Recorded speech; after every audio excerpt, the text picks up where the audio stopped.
What worked well for you when applying for your first teaching role? What worked well for me was being persistent and proactive. My story is a little bit different. I got approached by one of my teachers on the side of the road to get in contact with the school that I currently work at. He suggested that I contact the principal and apply for any upcoming roles that were available, and I actually ended up getting a role a bit earlier before than I even graduated. Another thing is to definitely get in contact with principals on LinkedIn, get in contact with schools directly, and using the right websites to apply for schools. So, for example, if you are applying for a government school, don't be afraid to use recruitment online. And another thing would be if you're applying for private schools, then go on to your Seek and Indeed. What are the key skills that pre-service teachers need the most? Some of the most important skills are being reflective on your practice, so getting your feedback and consistently applying it. Communication to students, parents, and staff is really important as well. Another thing would be being adaptive. Each class is different, and having the ability to adapt is very useful. Pre-service teachers can build on these skills by actively seeking feedback during their placements. Another thing would be volunteering and getting involved in OSH Club.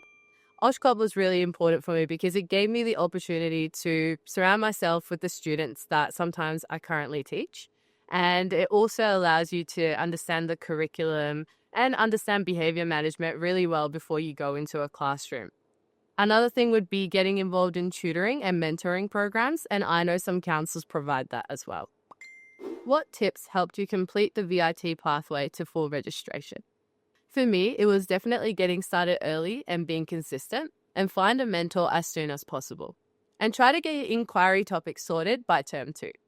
I collected all of my evidence and data in term 3 and used the term 3 holidays to finalize everything. I also attended a lot of professional development sessions, which helped me refine my thinking and documentation. What support do you wish you had when you first started? Honestly, I was very fortunate to receive incredible support from my colleagues in the leadership team. I had the amazing opportunity to start a year early before I even graduated, looking at the permission to teach. For the people who weren't so fortunate, I would definitely say look at the Victorian Teaching Academy and get in contact with your peers.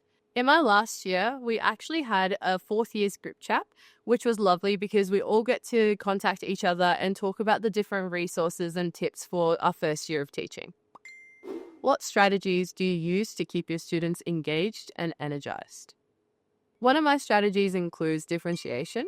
So that is when you meet the different learning needs in your classroom. An example of that would be when in maths we're doing an exercise, we split off the questions to meet each student's learning style as well. Another thing would be changing up your teaching styles and activities, and definitely having one-on-one conversations with your students. Because sometimes the disengagement isn't just what's happening inside the classroom, but it might be something that's occurring outside. So building trust is a key. What are your top tips for managing your admin workload?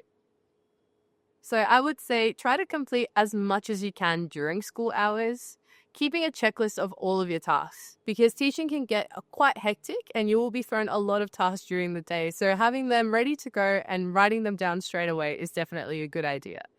Another thing would be to keep a weekly planner and definitely plan ahead.